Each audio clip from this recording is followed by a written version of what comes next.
आपका परिवार कभी नहीं देता भाई। ना आपकी माता आपको दुख देगी, ना आपके पिता आपको दुख देंगे, ना आपका भाई आपको दुख देगा, ना आपकी धर्म पत्नी आपको दुख देगी, ना पति दुख देगा, ना बच्चे दुख देंगे, ना कुटुंब दुख देगा, ना बहू दुख देगी, ना पोता पोती दुख देंगे। आप में से कितने लोग हैं जो टीवी पर कथा सुन रहे हैं और उनका परिवार उनको दुख दे रहा है? कितने लोग हैं ऐसे? कभी विचार करना एकांत में बैठकर कि आपको ना आपकी पत्नी दुख दे रही है, ना आपको आपका पति दुख दे रहा है, ना आप अपने पति को तलाक दे रहे हो, ना आप अपनी पत्नी को तलाक दे रहे हो, ना आपका बेटा आपको दुख दे रहा है, ना आपकी बहू आपको दुख दे रही है, ना आपका कुटुंब के लोग, परिवार के लोग, भाई आपको दुख दे रहा है। ये कहीं नहीं हो सकता।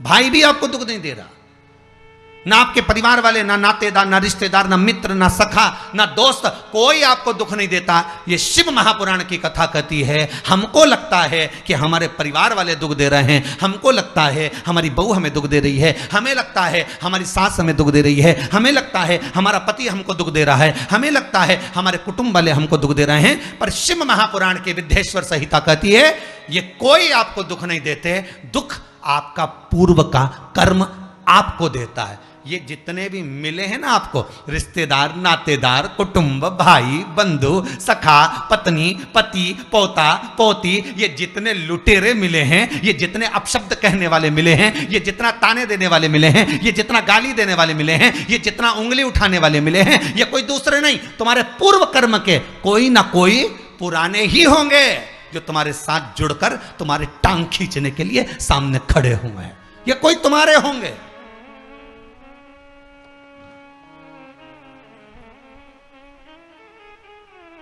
तो ये सब दिमाग से निकाल दीजिए आप आपके ये चित्तवृत्ति बुद्धि से ये बात सब निकाल दो। जितने लोग कथा सुन रहे हैं ना, अपनी बुद्धि से निकाल देना कि मेरी बहू मुझे गाली दे रही है। हाँ, तूने किसी गाय को रोटी नहीं दी और दी भी होगी, दूसरी बार गाय आ गई होगी तो डंडा मार के भगा दिया, वही बहू आई है, वाणी के डंडे कुदा रही है।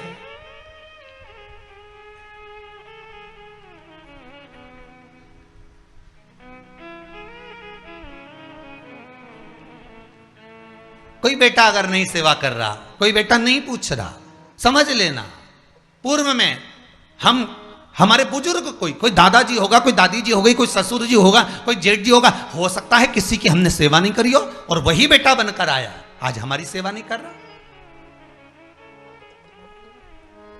मत बुरे कर्म कर बंदे वरना पछताएगा, भगवान की आंखों से तू बच नहीं पाएगा, तू बच नहीं पाएगा। अरे ओ अज्ञानी मत करना दानी। बचना नहीं है, बहुत ये हमें लगता है गुरुजी मेरी बहू बहुत परेशान करे, गुरुजी मेरी सास बहुत परेशान करे, मेरा भाई मेरी प्रॉपर्टी खा गया, मेरा भाई ये लेकर चले गया, मेरे ससुराल वाले ऐसे, मेरे रिश्तेदार ऐसे, मेरे कुटुंबी ऐसे, मेरे कबीले वाले ऐसे, मेरे ये ऐसे। तो हमको लगता है कि ये अपने ऐसे।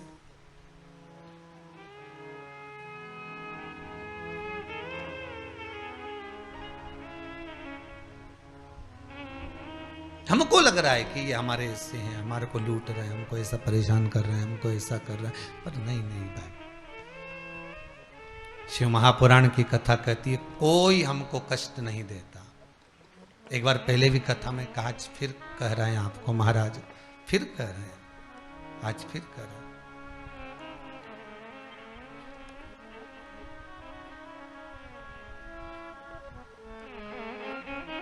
आपको फिर निवेदन कर रहा है, बीमार हुए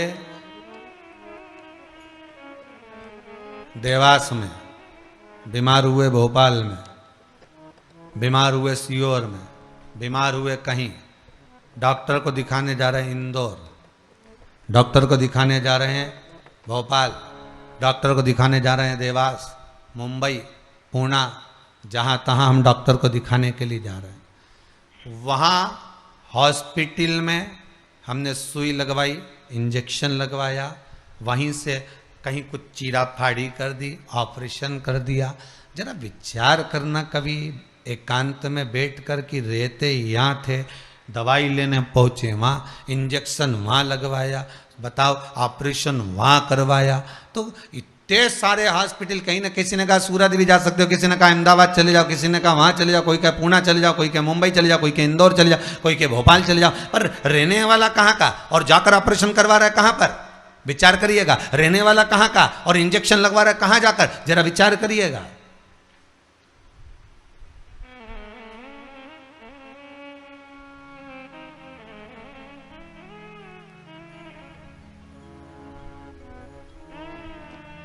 और कितने डॉक्टर, ऑपरेशन करने वाला कोई विशेष,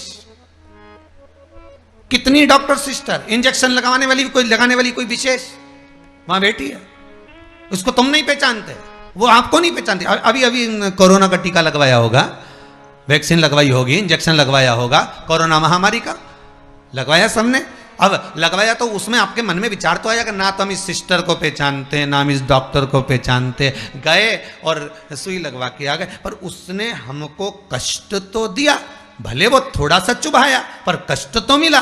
पर विचार करा कि ये क्यों मिली, कारण क्या था, इसी ने क्यों चुभाया? हो सकता है पूर्व में तुमने भी इसको कोई कष्ट दिया होगा, हिसाब बराबर करने के लिए यहां लाके छोड़ दिया। वो दुनिया के लोगों ने कहा है ना कि ये कोरोना महामारी को उपजने वाला, वो चीन के ऊपर लोगों ने कहा कि उन्होंने इस कोरोना महामारी को प्रकट कर, अब उनने तो कर दिया, उनने तो संसार में विनाश का कारण बना दिया, पर फिर प्रकृति ने क्या करा? आज की स्थिति में प्रकृति क्या कर रही है? फिर वो भी अंदाजा लगा, कहीं मालूम पड़े मिट्टी हवा में उड़ रही है, ऐसी उड़ रही है गीली कि सब गाड़ी ने बंगला सबके धो दिया उसने। फिर बचा कुचा था, पानी की बाढ़ आ गई। अगर हम दूसरे को कष्ट दे रहे हैं, हम दूसरे पर उंगली उठा रहे हैं, हमने एक उंगली अगर किसी पर उठा दी, हमने उंगली उठाकर कह दिया वो ऐसा है, उसने ऐसा करा, उसने वैसा करा, हमने एक उंगली उठा दी, भले तुम विद्वान हो, भले तुम्हारे में विद्वत्ता है, पर हम किसी पर अगर एक उंगली उठा रहे हैं तो ये 3 उंगलियां हमारे भीतर जा रही है कि अपने अंदर झांक कर देखो कि आप कैसे हो,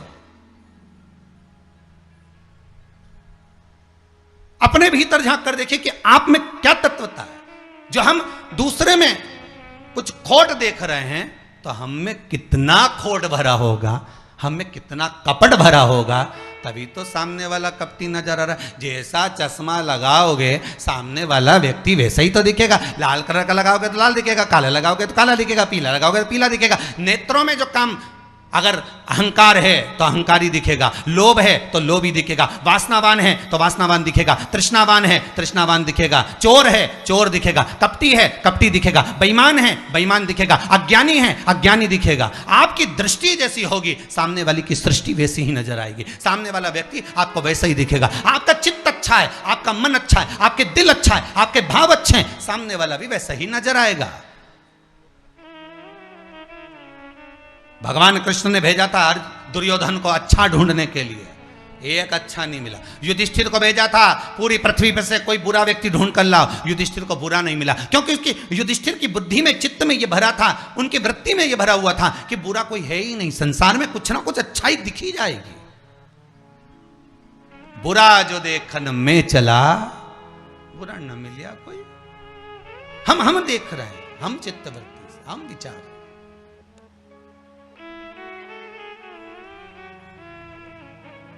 कौन ना बहू बुरी है, फिर निवेदन करूंगा, ना सास बुरी है, ना बेटा बुरा, ना बहू बुरी, ना ही ये पूरा संसार बुरा, सब अच्छे हैं। फिर बुरा क्या? अपना कर्म जो हम कर कर आए हैं, उस कर्म का भोग संसार में आकर भोगना पड़ेगा। एक रोटी भी हमको खाने को मिल रही है तो हमारे पूर्व के किए हुए कर्म के अनुसार मिल रही है। दुख भी अगर हमको मिल रहा है तो हमारे पूर्व के कर्म के अनुसार मिल रहा है। सुख भी मिल रहा है तो हमारे पूर्व के कर्म के अनुसार मिल रहा है। हम जैसा कर्म करें उसके अनुसार हमें फल मिल रहा है।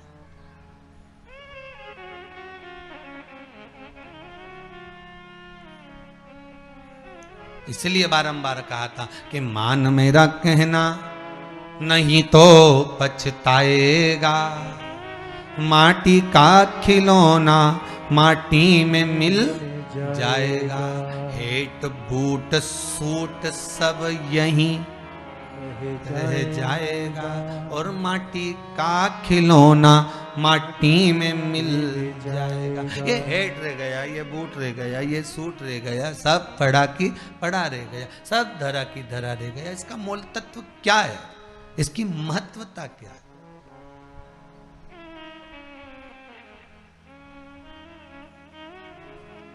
इसकी मूलता कुछ नहीं, इसकी मुख्यता कुछ नहीं, इसकी महत्वता कुछ नहीं।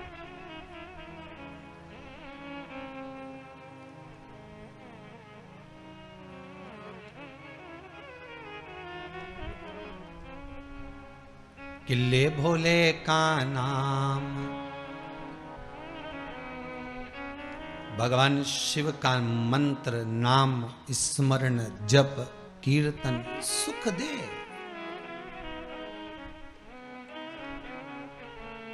और वो सुख कोई साधारण नहीं हो सकता। वो सुख का आनंद, वो सुख का भाव बढ़ता चले जाता, आनंद बढ़ता चले जाता।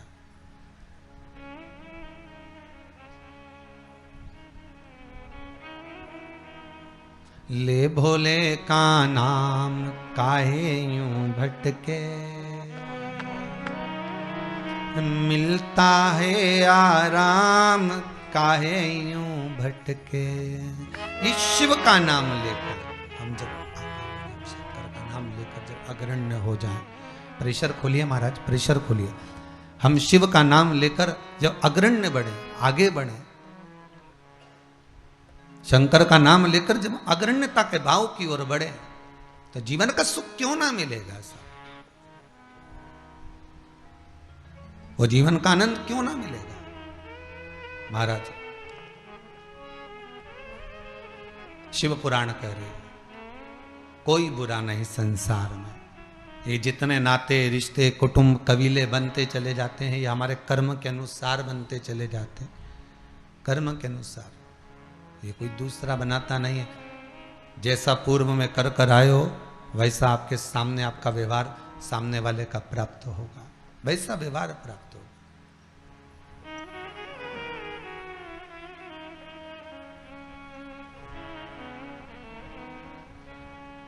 शिव पुराण कह रही है, शंकर की कथा कह रही है, शंकर का अनुमोदन कर रहा है महाराज। अच्छी संगत में बैठोगे,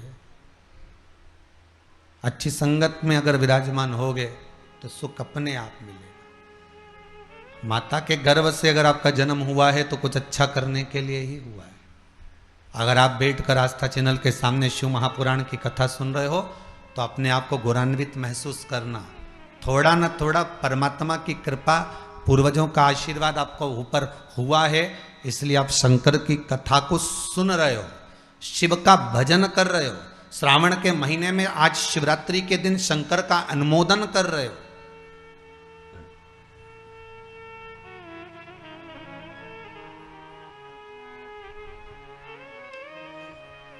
घर में 4 बहुएं होती हैं, 5 बहू होती है, 6 बहू होती है।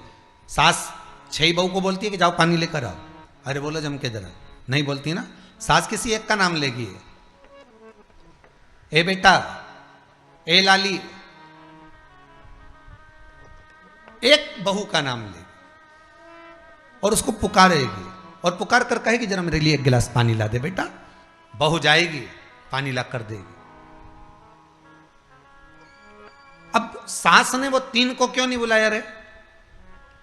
अरे बोलो तो जम क्या, वो 3 से क्या सास की दुश्मनी थी? नहीं, वो भी रोज मिलती, वो भी रोज प्रणाम करती है, वो भी रोज नमन करती है, वो भी रोज ना रोज सास के पास जाकर बैठती हैं। वो भी, सास उनको भी साड़ी देती है और सास उसको भी साड़ी देती है, सास उसको भी रकम देती है, उनको भी। पर एक को बुलाया आवाज लगाकर, ए बेटा, ए लाली, ए बहू, जरा इधर आ। और जिसका नाम लेकर बुलाया वो दौड़ कर आई और लाकर पानी दे दिया। पर सास इसी को क्यों बुलाती है?